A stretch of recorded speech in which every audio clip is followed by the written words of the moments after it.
यहाँ इस इलाके में पहली बार मुझे 1983 में आने का मौका मिला। हुआ यूं कि पलामू, जो अब झारखंड है, पहले दक्षिणी बिहार था, पलामू के एक कार्यक्रम में मुझे कुछ माता पिता मिले जिनकी शिकायत थी, वो रो रहे थे, बहुत परेशान थे कि उनके कुछ बच्चे इस इलाके में गलीचा उद्योग में बंधुआ बनाकर रखे गए हैं और कुछ बच्चे जो किसी तरह भागे, क्योंकि वो बीमार हो गए थे, काम नहीं कर सकते थे, तो उन्हें छोड़ दिया गया था। तो उन बच्चों ने बताया अपने माता पिता को कि किस तरह जरा सी गलती हो जाने पर उनको पेड़ पर उल्टा लटका दिया जाता था, कभी कोई मजदूरी नहीं दी गई। बच्चों की शिकायत थी कि अगर वो माँ की याद करके रात को जाग जाते थे, रोते थे, तो उनकी पिटाई होती थी, भोजन नहीं दिया जाता था। तो हमको यकीन नहीं हुआ कि ये हालत हमारे इतने बड़े महान भारत में और दुनिया के सबसे बड़े लोकतंत्र में बच्चों की गुलामी की चल रही है। थोड़ी बहुत जानकारी थी, लेकिन इस स्तर की नहीं थी। तो हमने उनको आश्वासन दिया कि हम तुम्हारे बच्चों को छुड़ाने के लिए जाएंगे। तो पहली बार यहाँ आना हुआ हमारा। यहाँ कोई अधिकारी हमारी बात सुनने को तैयार नहीं था, बहुत धक्के खाए। पता लगा कि स्थानीय पुलिस के लोग भी, वो जो दलाल बच्चों को चुरा के बहला फुसला के लाते हैं, उनसे पैसे वसूलते हैं, कमीशन लेते हैं। तो ये मानव व्यापार का और गुलामी का धंधा चल रहा था। जैसा मैंने सुबह कहा कि मेरे मन में कोई खटास या कोई विरोध नहीं था गलीचा उद्योग के खिलाफ या किसी भी उद्योग के लिए, लेकिन मैं उनसे हाथ जोड़कर समझा के निवेदन करता रहता था कि देखिए, बच्चों की गुलामी से अगर हम समृद्धि कमाते हैं तो ये पाप है, ये अपराध भी है, लेकिन ये पाप है, इंसानियत के खिलाफ पाप है, परमात्मा की इच्छा के विरुद्ध है ये। तो यहाँ से शुरुआत हुई। हम आए, बड़ी मुश्किल से बच्चों को छुड़ाने की कोशिश की। एक हम किराए की गाड़ी लेके गए थे, तो उसके ऊपर पत्थरबाजी हो गई, तो उसका ड्राइवर छोड़ के भाग गया। तो मैं खुद संयोग से गाड़ी चलाने का शौकीन हूँ और तेज़ और अच्छी गाड़ी चलाना मुझे आता है, तो मैं उसकी गाड़ी चला के ले गया। इसके बाद फिर लगातार यहाँ आते रहे और मुझे खुशी है कि ऐसी हज़ारों हज़ारों माँओं ने, पिताओं ने हम पर भरोसा किया और हमने उनका भरोसा कभी तोड़ा नहीं। कई बार मैं यहाँ आया, मेरे साथी यहाँ बैठे हुए हैं, 2-4 साथी, उनका साथ मिला और हमले भी हुए, लेकिन कुछ हमारे उद्योगपति भी यहाँ ऐसे थे, पत्रकार लोग ऐसे थे जिन्होंने उस बात को सराहा। बुद्धिजीवियों ने यहाँ पराड़कर भवन में कई बार बुला के हमको 2-3 बार सम्मानित कर दिया कि बहुत अच्छा काम कर रहे हैं, तो उससे मेरा उत्साह बढ़ा। लेकिन यहाँ से करीब 25-26 हज़ार बंधुआ बच्चों को, जो गुलामी के शिकार थे, जिनकी माएँ दिवाली होली नहीं मना पा रही थीं कई सालों से, जिनकी माएँ के आंसू रोते रोते सूख गए थे, जिनके पिता रिश्तेदार ईद नहीं मना सकते थे, कोई और त्यौहार नहीं मनाते थे, ऐसे 25,000 बच्चों को हमने उनकी माँओं के, उनके पिताओं की गोद में पहुँचाया। ये परमात्मा ने हमसे काम कराया। इसके लिए मैं अकेला श्रेय नहीं ले सकता, मेरे साथी लोग हैं, लेकिन ईश्वर की प्रेरणा है। और यहाँ के लोगों का, अब मेरी कई बार हत्या हो चुकी होती, वैसे तो एक ही बार होती हत्या, लेकिन ऐसे कई मौके आए, लेकिन यहीं के लोगों ने, यहाँ की बहनों ने घर में रोक लिया हमको, मिर्ज़ापुर में, भदोई में, बनारस में, और छुपा लिया, और लोग माफिया टाइप के लोग चक्कर लगाते रहे। तो मुझे बहुत यहाँ की घटनाएं याद हैं और मेरे ख्याल से सैकड़ों गाँवों में मैं कई बार हताश होकर लौटा और कई बार इतनी खुशी होकर लौटा कि देखिए परमात्मा ने मुझे इस काम के लिए क्यों चुना है। तो बाबा विश्वनाथ की जय। बहुत सही कहा आपने सर।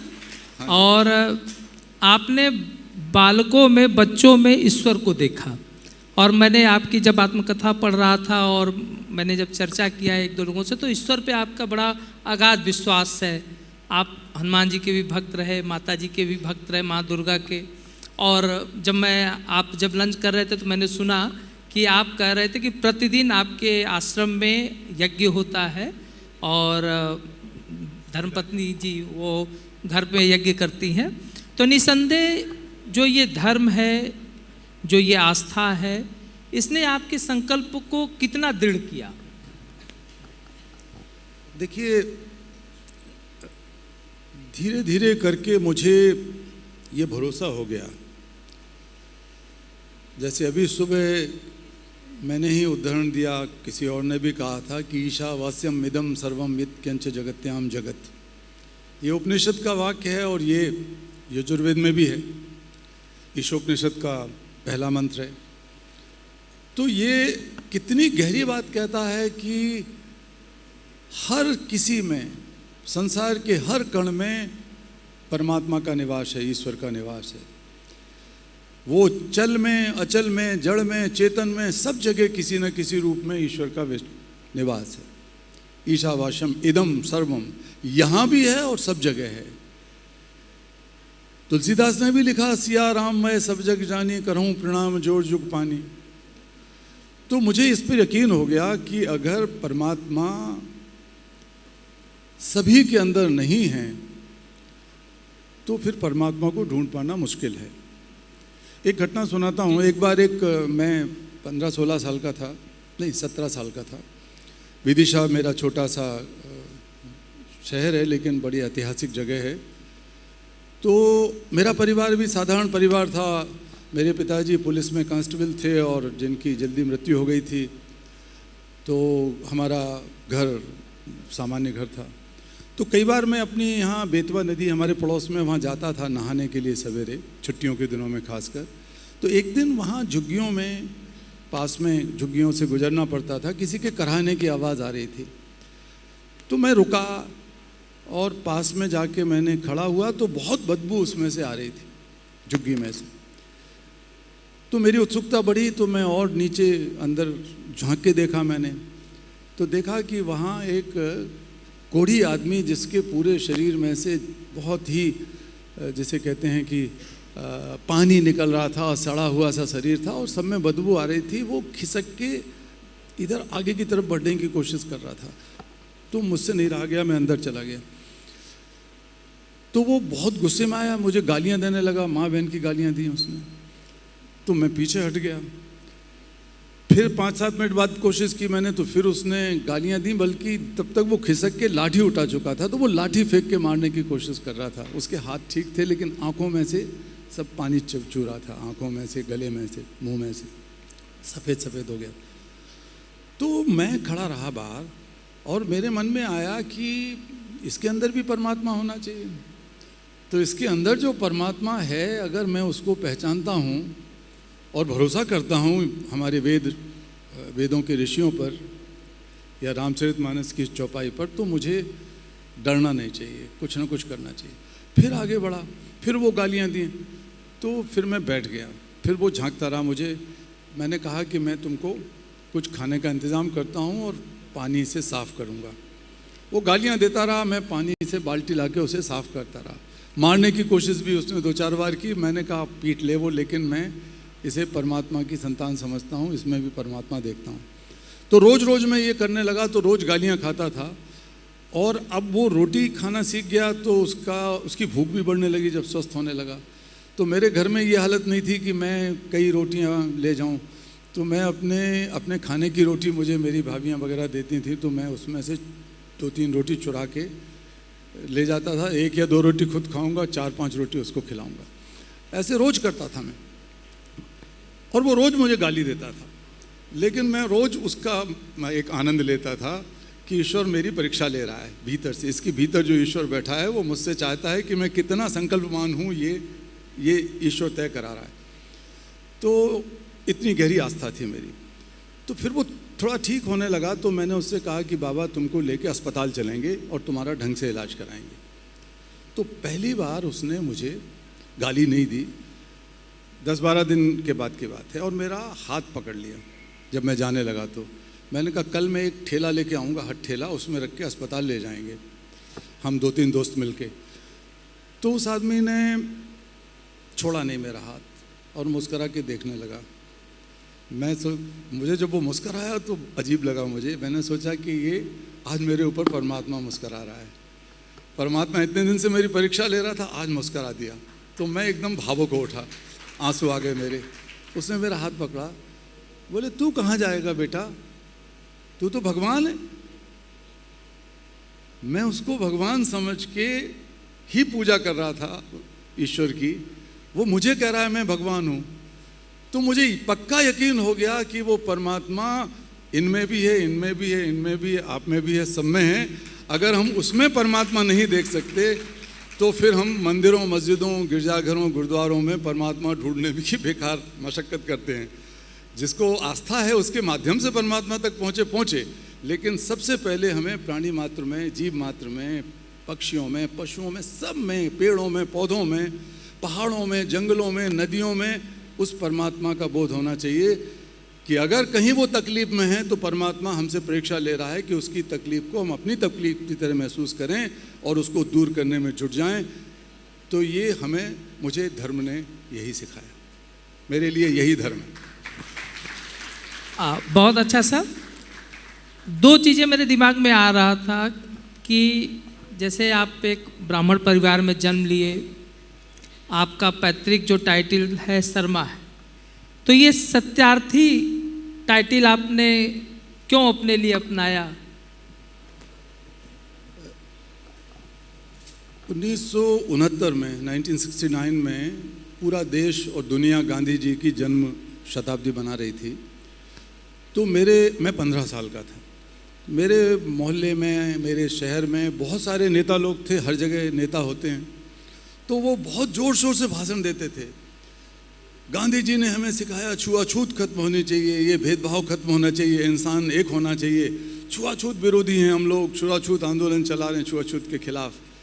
तो मैं बड़ा खुश हुआ कि मेरे घर में खुला हुआ पैखाना था। तो वहाँ हम जाते थे और सुबह सुबह मैं देखता था कि मेहतरानियाँ जिन्हें कहते थे उस समय, वो हमारी माएँ एक टोकरी लेके आती थीं, उसमें राख डली होती थी, उसमें फिर लैट्रिन खींच के डालती थीं। तो हर एक घर में इसी तरह के खुले पैखाने थे, वो डालती थीं। और कई बार मैं देखता था कि उनके सिर से वो पानी चू के गिर रहा है, लेकिन वो जल्दी भाग रही हैं, लाद लाद के जल्दी। और फिर शाम को वही बहनें, वही माएँ कपड़े वपड़े धो के तैयार होके और दूसरी एक थाली या कोई टोकरी लाती थीं। और हमारे घर के लोग, मेरे अपने घर के लोग उसमें दूर से रोटी डालते थे फेंक के, ऊपर से, छत के ऊपर से या मोड़ कहीं से, पड़ोस के लोग छत से डालते थे, हमारे घर के लोग बाहर निकल के डालते थे। और मुझे पकड़ते थे सब लोग, घर की माएँ, मेरी माँ और मेरी भाभियाँ वगैरह, कि छूना मत उसको, छूना मत। तो मेरे मन में वैसे बेचैनी थी पहले से। लेकिन जब ये नेता लोग छुआछूत के खिलाफ बोल रहे थे तो मैं, गांधी जी के बारे में तो मैंने पढ़ा ही था, तो मैंने सोचा कि असली गांधी के भक्त ये लोग हैं, मुझे भी इसी तरह बनना चाहिए। तो कंफ्यूज मत होइए कि मैं ये सफ़ेद खादी के कुर्ते पजामे पहनता हूँ तो मैं नेता हो गया, तो मैं अभी भी नेता नहीं हूँ। लेकिन मैं कोशिश करा मैंने कि अब मैं कुछ करूँ। तो मेरे मन में आया कि ये मेहतरानी बहनें, माएँ खाना पकाएं और एक फीस्ट किया जाए जिसमें खाना वो पकाएं। और ये नेता जो इतने महान हैं, ये आएंगे, अलग अलग पार्टियों के थे, कांग्रेस के ही ज़्यादा होंगे उस समय, तो वो आएंगे, खाना खाएंगे, तो सारे लोगों में एक बहुत बड़ा मैसेज जाएगा कि छुआछूत ऐसे ख़त्म होती है। मैंने आज सुबह भी कहा कि मैं शब्दों में बहुत यकीन नहीं करता हूँ। मैं जब तक जी नहीं सकता ऐसे शब्द में कोशिश करता हूँ बोलूँ भी ना अपने मुँह से। मैं अपने कोई शब्द ऐसे नहीं बोलता अपने जीवन में जानबूझकर जिसको मैंने अपने जीवन में ना जिया हो या ना जीना चाहता हूँ, ना जी पाऊँ। तो ये मेरे मन में बचपन से था। तो तैयारी हो गई, बड़ी मुश्किल से वो माएँ तैयार हुई, नहा धो के आईं, 100 बार बर्तन धोए होंगे उन्होंने। गांधी जी का चबूतरा था, एक गांधी जी की मूर्ति लगी थी, वहाँ खाना पक गया। हमने चंदा इकट्ठा करके उस साथियों ने एक चावल और आलू, खिचड़ी और आलू पकवाए और हमने 7 बजे का टाइम दिया था। 7 बज गए, कोई नेता नहीं आया। सब नेताओं को हमने बुलाया घर घर जाके, और सबने कहा बेटा तुम तो बहुत बहादुर हो, तुम तो बहुत ही नया काम कर रहे हो शहर में, हम तुम्हें शाबाशी देते हैं। उत्साहवर्धन बहुत सबने किया। तो हम भी समझे कि ये कितने आदर्श महान लोग हैं। तो 7:30 तक कोई नहीं आया। 8, साढ़े 8 बजे मैं और मेरे साथी साइकिल उठा के गए। तो किसी एक नेता ने कहा पहली बार कि ठहर जाओ, हाई कमान से फ़ोन आना है, तो हाई कमान का इंतज़ार कर रहा हूँ। मैं सच्ची कह रहा हूँ, मैं 15 साल की उम्र में साधारण परिवार में मैंने सोचा तीर कमान तो मैंने देखा है, ये हाई कमान क्या होता है, ये और भी कोई हाई, तो इसको कोई कमान चलाना है नेताजी को बड़ा हाई वाला। तो किसी ने कहा कि पेट में दर्द है, किसी ने कहा आ रहे हैं तुम चलो। 10:30, 11 बजे तक एक भी व्यक्ति वहाँ पर नहीं आया, 10:30 तक। और मेरे मन में इतनी उद्वेलन, इतनी हताशा तो नहीं कहूँगा मैं, लेकिन इतना आक्रोश और इतना एक आंतरिक कष्ट था, पीड़ा थी कि उसको प्रकट करना ना मुश्किल था। तो मैं चुपचाप गांधी जी की मूर्ति के पास खड़ा हो गया। मुंह दिखाने की मेरी हिम्मत नहीं थी, उन माँओं को कैसे मुंह दिखाएं। बाद में हिम्मत करके मैं नीचे बैठा, मैंने वो खिचड़ी और आलू खाना शुरू कर दिया। लेकिन जो ही मैंने खाया तो मेरा सारा गुस्सा मेरे आंसुओं में और चीख में फूट पड़ा। और क्योंकि तब तक मेरे मन से ये जो पाखंड है समाज का इतना गहराई से निकल चुका था, खुरच खुरच के कोई निकाल रहा हो ये पाखंड, कितनी झूठ है, क्यों बोलते हैं लोग जो कर नहीं सकते हैं, जी नहीं सकते हैं जो चीज़। तो वो एक जो ही मैं रोया, एक बूढ़ी माँ का एक स्पर्श मेरे कंधे पर आया। अछूत माँ ने मुझे स्पर्श करके कहा प्यार से, बेटा तू क्यों रो रहा है, तूने तो जो किया वो हम कल्पना भी नहीं कर सकते, हमारी ज़िंदगी में ये शहर में हो नहीं सकता था। तूने जो सोचा, जो कहा, वो किया, तू खुश हो जा। मैं खुश होकर घर लौटा तो वहाँ कुछ हमारे रिश्तेदार, बिरादरी के लोग, पंडित लोग बैठे थे। सब मेरे परिवार को धमकी दे रहे थे कि अब तुमको बहिष्कृत कर देंगे। बाकी मैं घुसा तो मुझसे नाराज़ हो गए सब लोग। तो मुझसे कहा कि इस लड़के का ही पाप है। तो मैंने कहा मेरा पाप है, अगर तुम पाप समझते हो तो समझ लो, लेकिन माँ बाप को क्यों, मेरे माँ को क्यों परेशान कर रहे हो, भाइयों को क्यों परेशान कर रहे हो।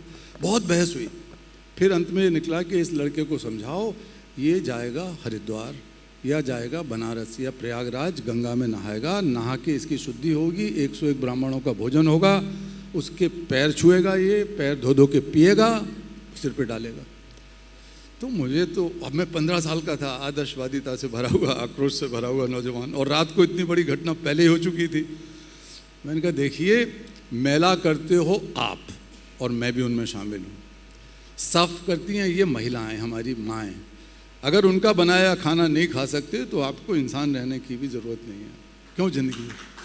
तो उसने कहा ये इतना नेतागिरी झाड़ रहा है, इसको कर दो जाति से बहिष्कृत। तो मुझे एक बाहर एक छोटा कमरा था मेरे घर में, आंगन के साथ लगा हुआ, उसमें छोड़ दिया गया।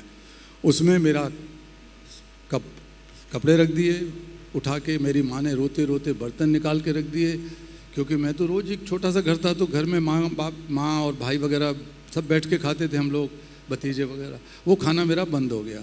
मुझे अलग से खाना ला के अंदर दिया जाता था, उसमें कमरे में मेरे, वहीं मैं खाता था, वहीं पीता था, वहीं सोता था, पानी पीता था और देखता रहता था दूर से। और कई बार देखा मैंने कि रात को मेरे घर के आंगन के बाहर मेरी माँ इंतज़ार कर रही है कि वो मुझे देख ले, और मैं वहाँ घुस नहीं सकता हूँ घर के अंदर। तो ये पहले ही दिन मैंने सोचा कि ये लोग मुझे जाति से निकालने वाले कौन होते हैं, मैं अपनी ज़िंदगी से इस जाति प्रथा को पूरी तरीके से निकाल के बाहर कर दूँ। और क्या किया जाए इसके लिए, तो वो शर्मा नाम उपनाम था मेरा, उसको कैसे छोड़ें, तो छोड़ा जाए वो। उसकी जगह मैं सोचता रहा कोई नया नाम रखा जाए। तो किसी ने कहा विद्रोही रखो, किसी ने कहा क्रांतिकारी रखो, किसी ने कहा भगत सिंह रख दो, किसी ने कुछ। लेकिन फिर मैं स्वामी दयानंद से भी प्रभावित हुआ, तो फिर मैंने अपने नाम के आगे, क्योंकि 18 साल से पहले मैं नाम बदल नहीं सकता था, तो उस समय 15 साल का था, तो 18 साल जो ही मैं हुआ, मैं अपने नाम को सत्यार्थी कर दिया, क्योंकि मैं नहीं मानता कि कोई भी व्यक्ति जो सत्य खोज चुका हो अपने जीवन में, जो दावा करता हो कि उसने सत्य के दर्शन किए हैं, सत्य से साक्षात्कार किया है, अगर वो ऐसा करता है तो वो मुझे नहीं भरोसा कि वो सच बोलता है, क्योंकि जहाँ सत्य की शुरुआत होती है वहाँ शब्दों का अंत हो जाता है, जहाँ शब्दों का अंत होता है वहीं से सत्य की शुरू होती है, क्योंकि सत्य एक ऐसी गहरी अनुभूति है जो ब्रह्मांड में सिर्फ एक ही है। जैसे हमारे यहाँ कहा गया, एकम सद्वित्वा बहुधा वदन्ति, बहुत तरीके से उसका वर्णन किया जा सकता है, लेकिन अनुभूति के बारे के बात तो आप सिर्फ एक ही कह सकते हो, नेति नेति नेति। तो मेरा नाम सत्यार्थी रख लिया, क्यों मैं सत्य की तलाश में घूमता रहूं, विद्यार्थी हूं मैं सत्य का। मैं ये नहीं कह सकता, दावा कर सकता कि मैंने जीवन में कोई भी सत्य पा लिया। सर अभी आपने जैन दर्शन किया, जो नेति नेति नेति माने यह नहीं है, यह नहीं है, यह नहीं है, इसकी बात की, तो आपका सत्य क्या नहीं है, क्या है, ये तो आपने बता दिया कि भाई सभी में जो हमारे उपनिषदीय सार है कि सभी में ब्रह्म है, सभी एक है, प्रेम है, ये सारी चीज़ें तो आपने बताई। आपका सत्य क्या नहीं है? देखिए, जैसे हम सब जानते हैं कि अंधेरा क्या है, उजाले का ना होना अंधेरा है, सूरज की अनुपस्थिति अंधेरा है, लेकिन रात में एक दिया सलाई जो इसका विकल्प बन सकती है, एक मोमबत्ती जो उसका विकल्प बन सकती है सूरज का गहरी अंधेरी रात में, उसकी अनुपस्थिति ही अंधेरा है। तो सत्य का न होना ही असत्य है। और मैं कहता हूँ कि जब सारी दुनिया में, जैसा मैंने अभी कहा, ईशावास्यम इदम सर्वम, तो अगर, या जैसे हमारे ऋषियों ने कहा, सब लोग उसे नारे की तरह इस्तेमाल करते हैं, अच्छी बात है, वसुधैव कुटुंबकम, लेकिन उसके पीछे जो कैवियट हैं वो शायद आपने ही बताए थे। उसमें साफ लिखा है हमारे सिद्धांतकार ने कि अयम निजः परो वेति गणना लघु चेतसाम, ये मेरा है, ये तेरा है, ये दुख मेरा, ये दुख तेरा, तू जान तेरा दुख, ये सुख मेरा, मैं मजे लूंगा, ये दुख तेरा है तो मैं ईर्ष्या करूंगा, ये धरती तेरी, ये आसमान मेरा, ये पाकिस्तान तेरा, ये भारत मेरा, ये अमेरिका तेरा, ये अफ्रीका इसका, ये उसका, ये हिंदू, ये मुसलमान, ये मस्जिद तेरी, ये मंदिर मेरा। ये सब चीज़ें हमें उस एकात्मता से रोकती हैं जो कहती है वसुधैव कुटुंबकम। उदार चरिताणाम, उदार चरिताणाम वो चीज़ है जहां हमारा चरित्र उदार हो जाए, जब मेरे तेरे का भाव खत्म हो जाए, तो समझिए कि आप सत्य को पा लिए। जब मेरे तेरे का भाव खत्म हो जाए तो वो बहुत मुश्किल है, वो एक आदर्श स्थिति है किसी के जीवन की, वो प्रज्ञा की स्थिति पर पहुंचना है, वो समाधि की स्थिति पर पहुंचना है जहां द्वैत खत्म हो जाए, अद्वैतता जहां आ जाए। तो वो हासिल करने की कोशिश तो हमें करनी चाहिए। कम से कम भेदभाव तो ना करें, बिखराव तो ना करें। स्त्री पुरुष का भेदभाव क्यों कर रहे हैं? हम करते हैं, हम लोग अपने जीवन में, सारी दुनिया के अधिकांश देशों में मैं देखता हूं कि ये भेदभाव चला आ रहा है। तो ये विखंडित हो रही दुनिया, इसमें जो सत्य है वो सत्य एक ही है कि देखिए, हम सब वी आर वन, हम सब एक हैं, हम सब एक परिवार हैं। इस सत्य तक हमें पहुंचना है, अपने पराये का भेदभाव खत्म करके। मेरे विचार में यही असली धर्म है जो हमारे ऋषियों ने हमें सिखाया है। बहुत सही कहा आपने सर। अभी आपने कहा कि एक दिया सलाई, एक मोमबत्ती, तो ये दिया सलाई आपकी आत्मकथा का भी नाम है, तो आपने उसका नाम दिया सलाई ही क्यों रखा? बहुत से नाम हो सकते थे, बहुत से लोग मुझसे पूछते हैं कि तुम्हारे जो प्रेरणा स्रोत हैं, गुरु हैं, वो कौन हैं? तो मैं कहता हूँ जरा सा आप ही बताइए सोच के। तो किसी ने कहा कि गांधी जी होंगे, दूसरे ने कहा स्वामी विवेकानंद होंगे, क्योंकि मैं तो बहुत प्रभावित था उनसे और बचपन में संन्यास लेने की जुगाड़ में था। ये सारा मेरी जो साधना थी संन्यास लेने के लिए, बच्चों तुम सुन लो, ये कई बार आपकी ज़िंदगी में एक सुंदर सा हैंडसम सा लड़का मिल जाए या कोई सुंदर सी बुद्धिमान लड़की मिल जाए तो ये बड़े बड़े सपनों को चूर करती है, लेकिन नए सपने पैदा कर देती है। मेरा सपना था संन्यास लेने का, सुमिधा जी मिल गई, सपना चूर हो गया। लेकिन उनके साथ जो नया सपना हमने देखा, बड़ा सपना देखा, लोग कहते हैं कि अच्छा ही हुआ। हमारे कहा ना कबीरदास ने, कपड़ा रंगाए जोगी मन ना रंगाए। तो कपड़े नहीं रंगे मैंने, मन रंगने की कोशिश की। तो ये इस तरह का रहा। तो दिया सलाई इसलिए नाम पड़ा कि मैंने अपने कई जगह जब पूछा गया तो मैंने कहा मेरी सबसे बड़ी प्रेरणा दिया सलाई है। माचिस की तीली, मैचस्टिक। कैसे? एक तो मैचस्टिक छोटी सी है, लकड़ी का टुकड़ा और छोटा सा रोगन लगा हुआ है, लेकिन उसके अंदर एक बहुत बड़ा प्रकाश का समंदर छुपा पड़ा है। वो जब अपने आप को बलिदान कर देती है, बिना नाम की अपेक्षा किए हुए, बिना जानने की, प्रतिष्ठा प्रसिद्धि की, धन की, किसी चीज की अपेक्षा किए हुए जब दिया सलाई जल जाती है और एक मोमबत्ती या दिए को जला देती है, तो उस मोमबत्ती से 10, 20, 100, 200, 1000, लाख मोमबत्तियां जल सकती हैं। और वो एक ही मोमबत्ती, जैसा मैंने कहा कि गहरे से गहरे अंधेरे, घने से घने अंधेरे को चुनौती दे सकती है, और अंधेरी रात में सूरज का विकल्प वो दिया सलाई बना देती है। तो वो मेरी प्रेरणा है। तो मैंने कहा कि मेरी आत्मकथा जब कई साल से लिख रहा था मैं, तो मैंने मन में सोचा कि चूंकि यही मेरी प्रेरणा है तो यही होना चाहिए। लोगों ने कहा ये बात तो सही है, क्योंकि हजारों मैंने और मेरे साथियों ने 1,30,000 बच्चों को पूरे देश से मुक्त करा के, फिजिकली मुक्त करा के उनकी माओं के गोद में पहुंचाया। इस इलाके से ही 25,000 मैंने कहे, लेकिन पूरे देश से इतने हैं। और उनमें से हजारों बच्चे ऐसे हैं, लड़के लड़कियां, जो आगे मोमबत्तियों की तरह जल रहे हैं, बहुत सारे दिया सलाइयाँ बन गए हैं। तो मैंने कहा ठीक है, ये नाम हमारा। लेकिन एक और कारण था कि मेरे घर में, खपरेल का घर था मेरा, पानी चूता था, बिजली नहीं थी, मोहल्ले में भी बिजली नहीं थी। तो मेरी पढ़ाई लिखाई हुई एक लालटेन जलाने में, लालटेन जला के रखने में। लालटेन में ज़्यादा तेल खर्च होता था, तो हम लोग, मैं और मेरे भाई वगैरह, ये जैसे कांच की बोतलें आती थी उस समय दवाई की, तो उस बोतल के ढक्कन में छेद किया, वो टीन का ढक्कन, और उसमें से एक बाती बना के लगा दी कपड़े की, ऐसे ही पुराने कपड़े की, और तेल डाल के उसको जला लिया। ढिबरी जिसको हम लोग के यहाँ कहते हैं, वो ढिबरी कहते हैं, हमने भी ढिबरी कहा। तो ढिबरी या चिमनी, ढिबरी जला के जलाते थे, और ढिबरी में नीचे इतना खिसका देते थे उस बाती को कि बहुत कम तेल जले। तो रात को देर तक पढ़ाई हो जाती थी हमारी। तो ये सब होता था, क्योंकि हमको भी लगता था कि 100 में से 100 नंबर आना चाहिए, और 100 में से 100 या 99 नंबर आते थे, तभी फिर मैं इंजीनियर बन गया।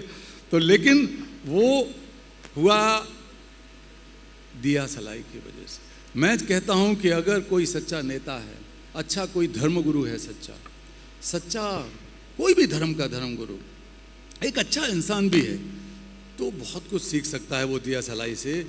क्योंकि अपेक्षा के बगैर दिया सलाई जल जाती है, अपना नाम कमाने की इच्छा के बगैर वो जल जाती है।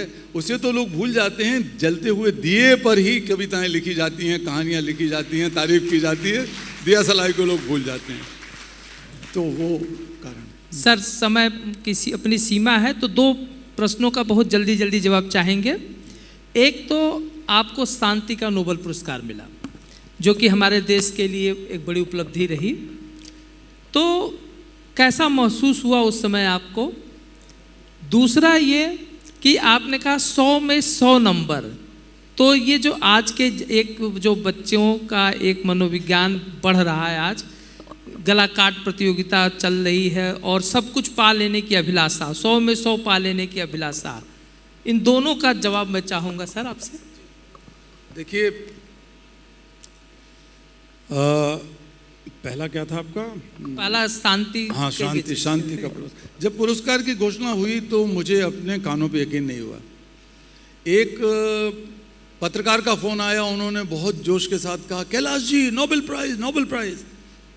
तो मैं अपने दफ्तर में बैठ के कंप्यूटर पर गूगल में कुछ तलाश कर रहा था। वो था कि मैं जर्मनी में, मुझे आमंत्रण मिला था, तो जर्मनी जाने के लिए मैं सस्ते से सस्ते चीपेस्ट टिकट की तलाश कर रहा था। cheapticket.com, makeMyTrip.com, ये सब ढूंढ रहा था मैं, जितने भी थे, कि सस्ता टिकट मिल जाए।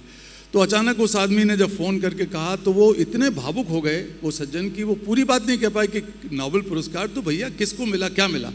मैंने सोचा कि किसी को मिला होगा, शायद भारतीय को मिला है, तो मेरा गर्व और सीना फूल गया गर्व से, शायद किसी भारतीय को मिला। तो मैं बड़े उत्साह से नोबेल पीस प्राइज़ 2014 देखने लगा, लेकिन तब तक वो उसमें आया नहीं था। फिर मेरे साथी राकेश जी बैठे हैं और लोग बैठे हैं, ये आ गए मेरे कमरे में और चिपट के रोने लगे खुशी के मारे। तब मुझे पता लगा, तो मुझे यकीन नहीं था, क्योंकि मुझे तो बहुत दिन तक यकीन नहीं हुआ। मैं सुमेधा जी से पूछता था, अपने लोगों से पूछता था, यार मुझे किस बात पे नोबेल पुरस्कार दिया है। जहाँ गांधी जी का नाम चला, जहाँ जवाहरलाल नेहरू का चला, जहाँ भारत के लगभग हर प्रधानमंत्री का चला, सारे बड़े जो संत माने जाते हैं, ये जो धर्मगुरु हैं, इनका चला, मेरा कहाँ से आ गया इस बीच में। तो लोग समझाते रहे, तो फिर धीरे धीरे करके मुझे यकीन आ गया कि क्यों मिला है। तो शांति तब तक नहीं आ सकती, पहली बार ये महसूस किया गया नोबेल कमेटी ने कि जब तक बच्चों को उनका बचपन, उनको आगे बढ़ने की आज़ादी, उनकी शिक्षा, उनकी सुरक्षा की व्यवस्था ना हो जाए, तब तक वो पुरस्कार, तब तक वो शांति स्थापित नहीं हो सकती। तो पहली बार किसी को बच्चों के मामले में, गुलाम बच्चों को आज़ाद कराने में या शिक्षा दिलाने के मामले में चुना गया, तो वो 100 साल के इतिहास में वो पहला मैं नोबेल शांति पुरस्कार विजेता था जिस मामले में दुनिया के सबसे ज़्यादा हाशिए के बाहर धकेले गए बच्चों को नोबेल कमेटी ने रिकॉग्नाइज़ किया, उनको सम्मान दिया। दूसरी बात मैं आपको बताऊं कि अब हम पूरी दुनिया, पहले से ही थोड़े से ये लक्षण थे, लेकिन इसके बाद वो दुनिया, उसमें अतिरेकता हो गई है, अतिवादिता हो गई है, सब चीज़ों में अतिवादिता हो रही है, विचारों में, विचारधाराओं में, सब में अतिवादी, पैसा कमाने में, जो आपने कहा।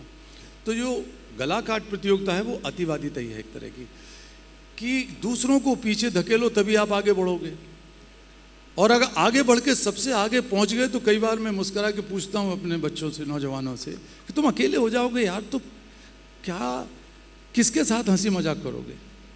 इतने अकेले हो जाओगे कि एक दिन वो कंधे नहीं मिलेंगे जिस पे आसानी से सिर टिका के रो सको, अगर कोई दुख में होगे, तकलीफ में होगे। तो वो आदमी नहीं मिलेंगे जिनके सामने, दोस्त नहीं मिलेंगे जिनके सामने खूब खिलखिला के हंस पाओगे, अट्ठास कर पाओगे। तो अकेले होने का प्रतियोगिता तो तुमको अकेला छोड़ देगी। कुछ ऐसा करो कि आगे बढ़ो लेकिन बाकी लोग भी साथ बढ़े, ऐसा कोई उपक्रम करो। तो एक तो ये दुनिया में एक संस्कृति बन गई है कि आप पीछे धकेल के आगे बढ़िए। एक राष्ट्र दूसरे राष्ट्र को पीछे धकेल के आगे बढ़ेगा तो शांति की स्थापना कहाँ से होगी? युद्ध ही होंगे, उसमें खतरा यही मंडराता रहेगा। परिवार में, समाज में और अंतर्राष्ट्रीय जगत में ये जो गलाकाट प्रतियोगिता है, ये एक चलन हो गया, ये सांस्कृतिक हिस्सा हो गया, जीवन जीने का तरीका। और दूसरी अतिवादिता कायम में बढ़ी है, वो है ट्रांजैक्शनल लाइफ स्टाइल। ट्रांजैक्शनल, हम तो लेन देन, व्यापार, इसके अलावा दूसरी बात सोच नहीं पाते हैं। अगर हम किसी से हाथ भी मिलाएंगे तो सोचेंगे यार इस हाथ को कैसे मिलाया जाए ताकि इसके बदले में ये क्या देगा, क्या देगी। मुस्कुराएंगे भी तो सोचेंगे यार मुस्कुराहट के बदले में अगर दूसरे ने नहीं मुस्कुराया तो फिर हमारा मुंह चढ़ जाएगा कि यार ये कैसे हो गया। तो हम टाइम भी खर्च करेंगे तो सोचेंगे बदले में हमें मिला क्या। तो ये जो ट्रांजैक्शनल कल्चर है, कॉमर्शियल ट्रांजैक्शन, और दूसरा ये जो कंपटीशन का है, कॉम्पिटिटिव, ये अति हो गई इसकी। इसके चलते मैं अपनी बात को समाप्त करते हुए कहूँगा, दुनिया जितनी अमीर आज है उतनी पहले कभी नहीं थी। दुनिया जितनी तेज रफ्तार से आज जा रही है उतनी पहले कभी नहीं थी। दुनिया जितनी ज्ञानवान है उतनी पहले कभी नहीं थी। दुनिया में जितने संवैधानिक और कानूनी प्रावधान हैं मनुष्य की सुरक्षा के लिए पहले कभी नहीं थे। सब कुछ है हमारे पास, जितना ज्ञान है पहले कभी नहीं था। दुनिया में हम हर समस्या को जानते हैं और लगभग हर समाधान को भी जानते हैं। जब हम कहते हैं कि दुनिया में 15 करोड़ बच्चे अभी गुलामी, बाल मजदूरी कर रहे हैं, ये असलियत है। 16 करोड़, सॉरी 16 करोड़ हो गए बढ़ के।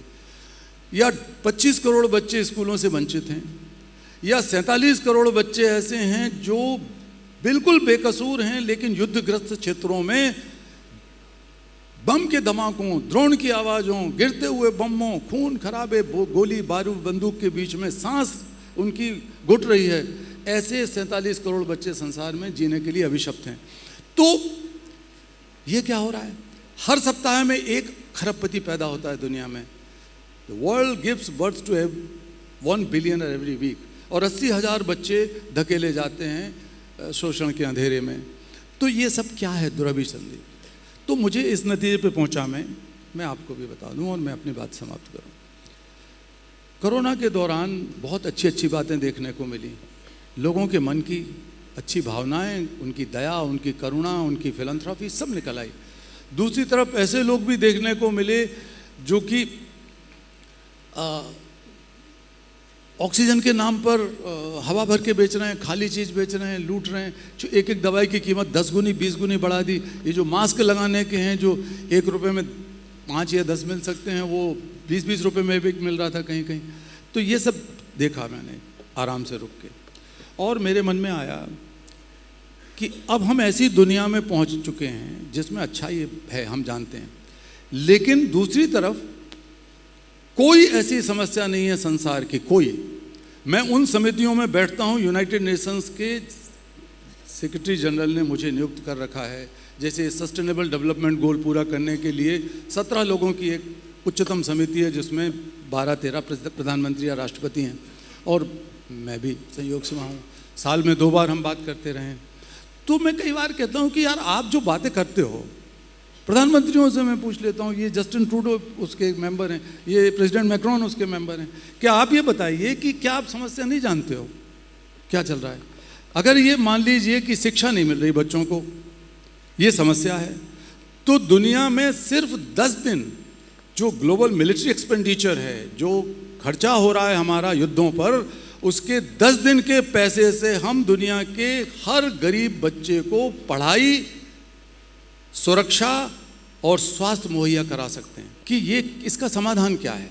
समाधान इसका ये है कि हम, इसलिए गड़बड़ है कि समस्या के समाधानकर्ताओं और समस्या से ग्रस्त पीड़ित लोगों के बीच में बहुत बड़ी खाई और दूरी बढ़ गई है। इसलिए परिणाम यह है कि नैतिक जवाबदेही और नैतिक जिम्मेवारी बढ़ती जा रही है, और नैतिक जिम्मेवारी जवाबदेही बढ़ने से नैतिक कंपास जो होता है, मॉरल कंपास, वो घट रहा है, हो रहा है, नहीं हो रहा है, कहीं जा रहे हैं हम। तो इसका एक ही समाधान, एक तरीका मैंने सोचा और उसके लिए आंदोलन शुरू कर दिया। उसमें कई नोबेल लॉरिएट्स, कई वर्ल्ड लीडर्स शामिल हो गए 1 साल के अंदर ही। वो आंदोलन है करुणा के वैश्वीकरण का आंदोलन। हमने बाजार, व्यापार, विनिमय, युद्ध, आतंकवाद, सबका, ग्लोबल वार्मिंग, क्लाइमेट क्राइसिस, सबका ग्लोबलाइजेशन कर दिया। अब भारत की जमीन से हमको करुणा का वैश्वीकरण करना है। बहुत खूब। अब हम लोग इसको टू बी कंटिन्यूड आगे फिर जारी रखेंगे इस नोट के साथ कि सर्वे, सर की भावना भी है, सर्वे भवन्तु सुखिनः, सर्वे सन्तु निरामया, सर्वे भद्राणि पश्यन्तु माँ कश्चित् दुर्भाग् भवेत्। तो इसमें जो बातें रह गई, कुछ अनकहे, कुछ अनछुए पल, उनको हम फिर भविष्य में सर के साथ साझा करेंगे। किताब लेके पढ़ेंगे ना लोग भाई। बिल्कुल बिल्कुल इसमें बहुत सारी बातें हैं सर, बिल्कुल। तो धन्यवाद सर, आप आए हम लोगों के बीच, बहुत कुछ आपसे जानने को मिला, सीखने को मिला। बहुत आपका भी सर, धन्यवाद। धन्यवाद और सभी का धन्यवाद सर, धन्यवाद।